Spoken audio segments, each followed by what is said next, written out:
नमस्ते। आज 10 सितंबर है। 9 और 10 सितंबर को दुनिया के 20 सबसे ताकतवर देशों का समूह यानी G20 अपना शिखर सम्मेलन नई दिल्ली में कर रहा है और आज उसका दूसरा और अंतिम दिन है। किसी भी देश के लिए ये एक गौरव का पल है, ताकत और हिम्मत दिखाने का, दुनिया को अपना लोहा मनवाने का कि हाँ, हमारे पास इतनी क्षमता, इतना हुनर और इतनी काबिलियत तो विकसित हो गई है कि हम दुनिया के सबसे ताकतवर देशों का सम्मेलन अपने देश में करा सकते हैं और इस देश का नाम रोशन हुआ है। मगर इस सिक्के का एक दूसरा पहलू भी है। इस शिखर सम्मेलन को चमचमाती इमारतों और जगमगाती सड़कों के खूबसूरत नजारे के बीच संपन्न कराया गया। मगर एक नजारा और था, इसी देश का, इसी भारत का, इसी इंडिया का, जिसके ऊपर पर्दा डाला गया, जिसके गरीबी को, जिसकी वास्तविकता को थोड़ा पर्दे के पीछे छिपाया गया। एक बार उस पर भी बात करेंगे। बात इस बात पर भी करेंगे कि क्या G20 देशों का सम्मेलन कराकर जो देश दुनिया में अपने नाम का डंका बजवाने में कामयाब रहा, वो अपने देश के लोगों की शिक्षा, स्वास्थ्य, रोजगार में आज कहां खड़ा है। दुनिया के वो 20 ताकतवर देश जब एक गोल मेज पर बैठे तो उन देशों की शिक्षा, स्वास्थ्य और रोजगार की स्थिति क्या है और इस मुल्क की जो मेजबान है इसकी स्थिति क्या है। ये बात ठीक है कि ये सारी चीजें मिटा करके कोई जश्न मनाना हो तो अपने घर की सारी बुराइयों को मिटाकर जश्न नहीं मनाया जाता, मगर जश्न जब मनाया जाता है तो अपनी नाकामयाबों पर, अपनी नाकामयाबियों और अपनी पिछड़ेपन को पर्दे डालकर छिपाना बहुत देर तक नहीं चल पाता है। हमारे घर में भी जब कोई मेहमान आता है तो हम चाहते हैं कि झाड़ू से इतना बुहार दें, इतना चमका दें अपने घर को कि उनकी नजर किसी खराब चीज पर पड़कर उनका मजा, उस मीटिंग का, उस जश्न का मजा किरकिरा न कर दें।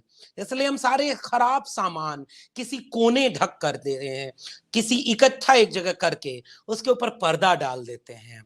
मगर मेहमान तो मेहमान हैं, वो लौट जाते हैं, पर्दे फिर से हट जाते हैं, नए वाले पर्दे वापस बक्से में रख दिए जाते हैं, नई वाली दरी और बिछौना लपेट कर फिर अगली बार मेहमान की मेहमान नवाजी के लिए सुरक्षित रख दिए जाते हैं और घर वापस रोज की तरह बेतरतीब सामने आपके बाहें फैलाए खड़ा होता है।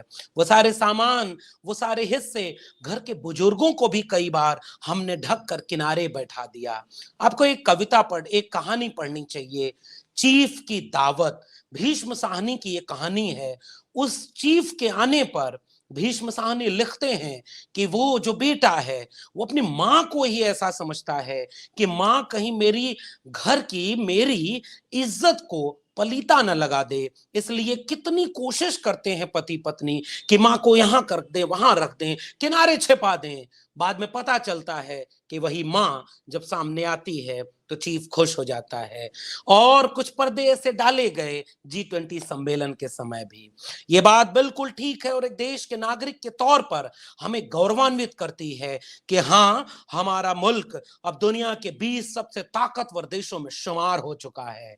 प्रगति मैदान नई दिल्ली में बना हुआ नया चमचमाता भारत मंडपम, उसकी चमचमाती दीवारें, उसके नए नए कालीन, नई कुर्सियां और पूरे दिल्ली को बंद करके जो चमचमाती सड़कें, रोशन बिजली से गुलजार सड़कें और साफ सुथरी सुरक्षित सड़कें उन मेजबानों को यह बताने में कामयाब हो गई कि हाँ, यह मुल्क अब चांद पर पहुंचने वाला मुल्क है। हाँ, यह मुल्क अब इतना ताकतवर है कि दुनिया के ताकतवर देशों के साथ बराबरी में कुर्सी पर लगाकर इसका हुक्मरान बराबर पर बैठ करके अपनी ताकत को आपके सामने दिखा लेता है। इस बात से देश का कोई नागरिक ऐसा नहीं होगा जो गौरवान्वित न हो, जैसे अपने देश पर नाज न हो, और हम तो इस देश से मोहब्बत करने वाले लोग हैं। मगर इस सम्मेलन के साथ ही वो तस्वीर भी रह गई जो इस मनुस्ट्रीम मीडिया में जो चारण और भाट की तरह दिन रात अब एक भजन कीर्तन हो रहा है कि देखो, देश को दुनिया में नाम रोशन करने वाले हमारे जिले इलाही शहंशाह हिंदुस्तान, उनकी वजह से ये सब हो पाया, उनके कसीदे गढ़े जा रहे होंगे, मगर वो तस्वीरें जो इसके पीछे छिपा दी गई वो नहीं दिख रही होंगी।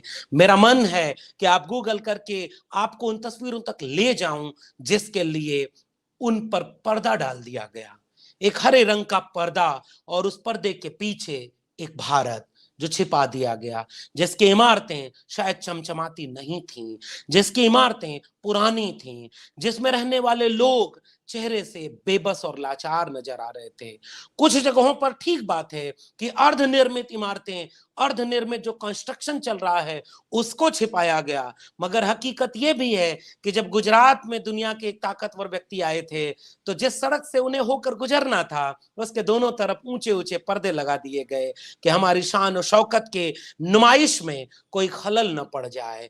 इस देश में जितने दुनिया के ताकतवर रहनुमा आए हुए हैं उनके लिए जो पलक पावड़े बिछाए गए हैं उनका मजाक किरकिरा न हो जाए। आप दिल्ली कभी आइए और मेट्रो जो ऊपर से गुजरती है जब प्रगति मैदान से आगे जाती है इंद्रप्रस्थ की तरफ, तो आप गौर करेंगे मेट्रो के दोनों तरफ एक प्लास्टिक की चद्दर लगा दी गई है, क्योंकि मेट्रो ऊपर है उस जगह पर जहां से झुग्गी झोपड़ियां नजर आती हैं।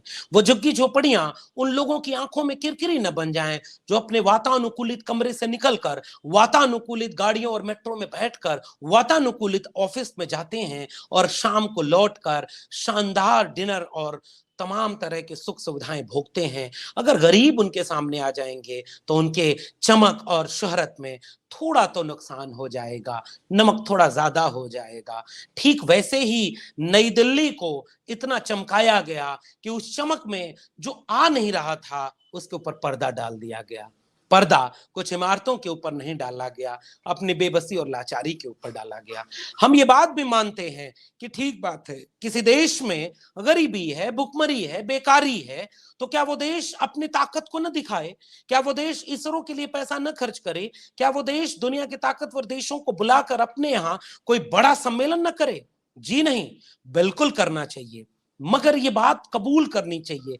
ये मीडिया जो मनो स्ट्रीम मीडिया है इसमें बैठे कुछ चारण भाटों के आप दिलासे में ना आ जाएं कि ये सब कुछ अभी अभी यही हुआ है, इसी वाले जिले इलाही के समय हुआ है।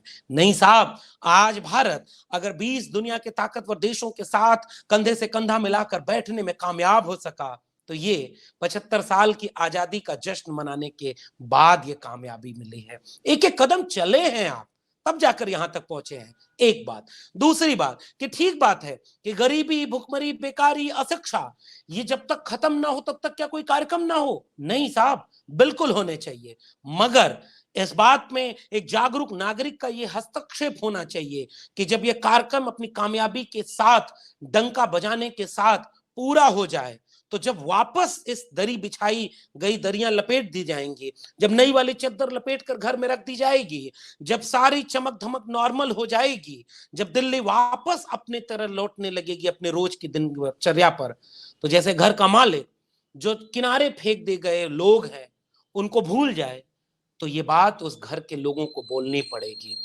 दिल्ली अब वापस कल से पटरी पर लौटेगी। जो पर्दे के पीछे ढकेल दिए गए लोग थे, 2 दिन 3 दिन छुट्टियों में ढकेल दिए गए लोग थे, शायद उनके घर दिन भर काम न हुआ होगा तो शाम को चूल्हा कम जला होगा। आज जब ये सम्मेलन पूरा हो जाएगा तो एक भारत जो पर्दे के पीछे ढकेला गया था वो वापस उसी दिल्ली की सड़कों पर अपनी साइकिल, अपनी ई रिक्शा, अपने पैदल या मेट्रो से फिर काम की तलाश में चला गया होगा, ताकि वो टूटे फूटे घरों, खराब दिखते घरों के बीच जो चूल्हा है वो फिर से जले। इसलिए ही तो दुनिया के कुछ ताकतवर देशों का मेरे सामने एक आंकड़ा आया है। मैं 4 अखबारों की एक चीज पढ़ता हूं, जरा इस पे गौर करिएगा। जापान टुडे ने लिखा है, new Delhi got a summit, the city's poor say they were simply erased। Japan लिख रहा है जो आपके शिखर सम्मेलन में शामिल था। Los Angeles times, new Delhi destroyed home for G20 makeover, displacing thousands। उसी देश के अखबारों में यह छप गया कि आप नई दिल्ली के लोगों ने G20 सम्मेलन की चमक धमक बरकरार रखने के लिए कुछ लोगों के घर तोड़ दिए, पुराने घरों पर पर्दे डाल दिए और लोगों को कहीं किनारे ढकेल दिया। एक और अखबार है जो लिखता है, ब्रिटिश अखबार है ये, new Delhi got a make over for G20 summit, the cities poor erased. और ये सारे अखबारों की कतरन ये बताती है कि वो सच्चाई जिसे आप छुपाना चाह रहे थे, दुनिया वाले इस पर भी मजाक उड़ा दिए। इससे इस देश के नागरिकों को क्या सोचना चाहिए जब आप मनोस्ट्रीम मीडिया के चारण भाटों के द्वारा अपने जिल्ले इलाही के कसीदे पढ़ने के बाद जब लहालोट हो जाएं कि दुनिया में आपका नाम रोशन है, तो जरा दुनिया के इन अखबारों की कतरनों को जरूर पढ़िएगा। फिर मैं वापस जहां आना चाहता हूं कि चमचमाते सम्मेलन के बाद जब आप दुनिया के बाकी देशों के बराबर में बैठे थे, आप कहां थे और वो कहां थे। एनडीटीवी ने एक अनएम्प्लॉयमेंट रेट पर एक डेटा दिया है। भारत में दिसंबर महीने में बेरोजगारी दर बढ़कर 8.3 हुई, 16 महीने में सबसे ज्यादा बेरोजगारी दर। जिले इलाही जब इस आओ भगत से बाकी राजाओं को खुश करके जब वापस सोने जाएंगे और अगले दिन फिर से अपने राज्य पर राज करने के लिए आएंगे, तो जिले इलाही को बेरोजगारों के आंकड़े क्या नहीं दिखाई देंगे। अगला एक आंकड़ा आपके सामने है और ये आंकड़ा ये बताता है कि जनसंख्या के लिहाज से देखें तो G20 देशों के बीच भारत 140 करोड़ से ज्यादा के साथ दुनिया का दूसरा सबसे ज्यादा देश है और 2050 तक 170 करोड़ होने का अनुमान है। इंडियन एक्सप्रेस की रिपोर्ट के मुताबिक G20 देशों में भारत के पास सबसे बड़ी ग्रामीण आबादी यानी 64% गांव में बसने वाले लोग हैं। इसके बाद इंडोनेशिया 42% और अर्जेंटीना में सबसे कम ग्रामीण आबादी 7.7% है। साथ ही 470 व्यक्ति प्रति वर्ग किलोमीटर के साथ भारत जनसंख्या घनत्व में दूसरा सबसे अधिक है। अर्थव्यवस्था, विश्व बैंक के आंकड़े के मुताबिक खरीदारी क्षमता के संदर्भ में भारत G20 में चौथी सबसे बड़ी अर्थव्यवस्था है। जीडीपी के लिहाज से भारत दुनिया की 5वीं सबसे बड़ी अर्थव्यवस्था है, लेकिन सदस्य देशों में भारत की प्रति व्यक्ति आय आज भी सबसे कम है। चीन की प्रति व्यक्ति आय भारत से 2 गुनी है, यूएसए की प्रति व्यक्ति आय 9 गुनी है। 2022 में भारत की जीडीपी की वृद्धि 7% थी, सऊदी अरब 8.7% था जो भारत G20 देशों में सबसे अधिक है, वहीं चीन और अमेरिका। फिर उसके बाद स्वास्थ्य का एक आंकड़ा, आप जिले इलाही की शान और शौकत के बाद जब आप भी नाज कर रहे हो कि आपका मुल्क कितना शानदार है और दुनिया के 20 ताकतवर देशों को होस्ट कर रहा है, वो कहां खड़े हैं, आप कहां खड़े हैं। स्वास्थ्य का आंकड़ा देखिए, G20 के सदस्य देशों में भारत जन्म के आधार पर दूसरी सबसे कम जीवन प्रत्याशा वाला देश है। इससे नीचे केवल दक्षिण अफ्रीका है, जबकि जीवन प्रत्याशा के मामले में जापान सबसे ऊपर है। भारत के सकल घरेलू उत्पाद के प्रतिशत के रूप में स्वास्थ्य पर सबसे कम 3% खर्च करने वाला देश है। 5% से कम खर्च केवल 3 देश करते हैं। अमेरिका अपने सकल घरेलू उत्पाद यानी जीडीपी का 19% अपने यहाँ के स्वास्थ्य पर खर्च करता है। एक बार आप इस देश के अस्पतालों में जाइए, एक भारत, एक इंडिया वहां भी है। भारत में न केवल स्वास्थ्य व्यय सबसे कम है, बल्कि यहाँ स्वास्थ्य देखभाल पर सबसे अधिक जेब खर्च भी है। 2020 में भारत में सभी स्वास्थ्य खर्च का 50.6% परिवारों ने वहन किया। यहाँ लोगों ने अपना खुद से अपना इलाज कराया। शिक्षा, G20 के देश कहाँ हैं और भारत कहाँ है। शिक्षा पर भारत का खर्च दक्षिण अफ्रीका और इटली जैसे देशों के बराबर है, लेकिन साक्षरता दर की बात करें तो भारत अभी भी पिछड़ा है। यह सब इंडियन एक्सप्रेस का डेटा मैं बता रहा हूं। अधिकांश G20 देश 100% लिटरली रेट के साथ खड़े हैं, वहीं भारत 2017-18 के आंकड़ों के मुताबिक 77% साक्षरता दर पर है। आंकड़े बताते हैं कि प्राथमिक स्तर पर G20 के सभी सदस्य देशों के नामांकन 90% है और भारत 2020 के आंकड़ों के मुताबिक माध्यमिक स्तर पर पिछड़ रहा है। 25 वर्ष या उससे कम आयु, उससे अधिक आयु के सभी भारतीयों में से आधे से भी कम के निम्न माध्यमिक स्तर की शिक्षा यानी 10वीं की पढ़ाई नहीं हो पाई है। इंडोनेशिया और मैक्सिको में ये 54% और 65% है। भारत में विकसित देशों का आंकड़ा 90% और भारत का आंकड़ा मामूली 10-15% है। 2020 में स्कूल से बाहर रहने वाले बच्चों की हिस्सेदारी में भारत सबसे अधिक 15% के साथ है। तो आप जिन देशों के साथ बगल में कंधे से कंधा मिलाकर बैठे थे, वहां आप ग्लोबल हंगर इंडेक्स में 2021 में 101वें स्थान पर थे, 107वें स्थान पर थे, और 2022 में 101वें स्थान पर आ गए। यह क्या दिखाता है कि आप अपने देश के ग्लोबल हंगर इंडेक्स में कहां हैं? 2022 में 107वीं रैंक। इसका मतलब यह है कि आप और हम इस देश के नागरिक हैं। इस देश के नागरिक को इस बात से खुश होना चाहिए कि हां, हमारा देश अब इतना ताकतवर और हुनरमंद है कि वो दुनिया के 20 सबसे ताकतवर देशों के साथ कंधे से कंधा मिलाकर उनका होस्ट बनता है और कामयाबी से एक मिशन पूरा करता है। दुनिया में नाम हो रहा है।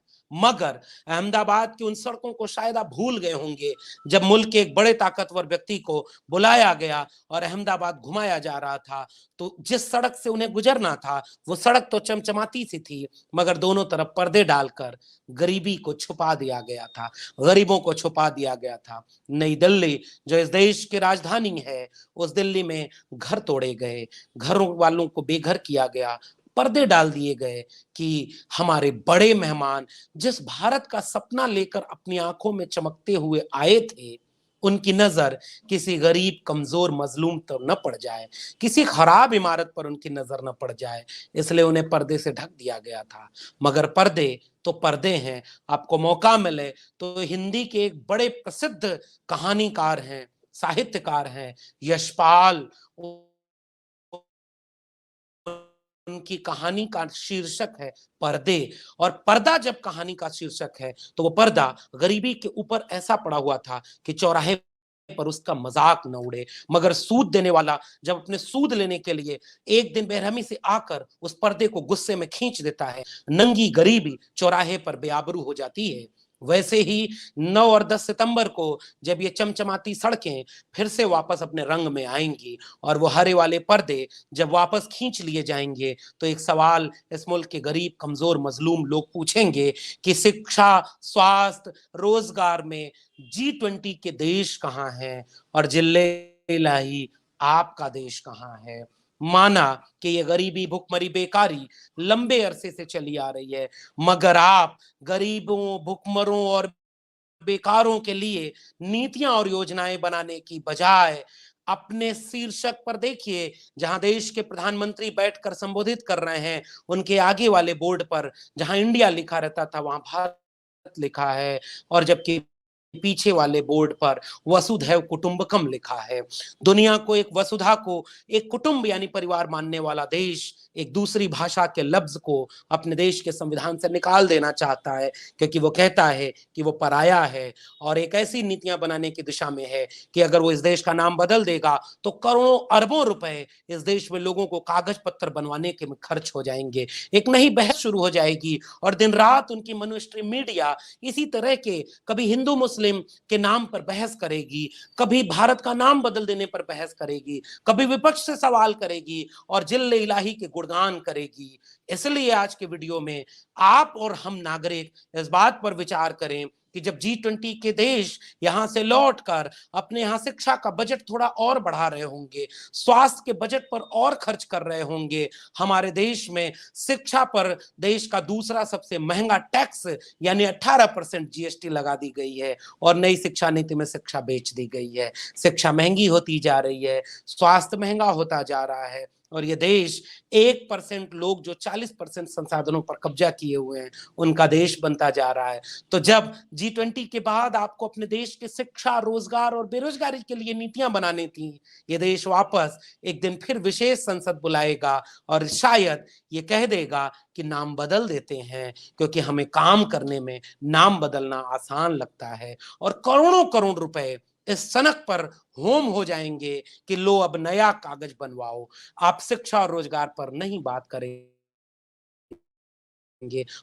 पॉलिसी नहीं बनेगी, पैसे नहीं दिए जाएंगे, तो वो चमचमाती सड़कें, पर्दे के भीतर ढक दी गई गरीबी कितने दिन छिपा सकेंगे आप? दुनिया के देश आप पर हंसेंगे कि आप एक ऐसे मेहमान नवाजी करते हैं कि घर में बहुत बड़े सदस्य अगर हैं तो थोड़े से ताकतवर लोगों के चूल्हे में गजब की खुशबू आते हुए व्यंजन बन रहे हैं, बाकी लोगों की थाली में रोटी भी नहीं है। और मुल्क का निजाम नाम बदलने की सनक पर पॉलिसी बना रहा है और उसके लोग रोज हिंदू मुस्लिम, रोज धर्म के नाम पर बांटने और लड़ाने के लिए जा रहे हैं। G20 सम्मेलन से कुछ मिलेगा जिससे देश का नाम दुनिया में रोशन तो होगा, लेकिन वो पर्दे में छिपा दी गई गरीबी जब फिर से दिल्ली की सड़कों पर दौड़ेगी तो वो चीखती हुई अपने मुल्क के निजाम और हुक्मरानों से और उनकी भक्ति में लगे हुए देश के तमाम लोगों से एक सवाल जरूर पूछेगी, जिनको तुमने बगल में बिठाया वो अपने नागरिकों के लिए शिक्षा, स्वास्थ्य, रोजगार पर काम करते हैं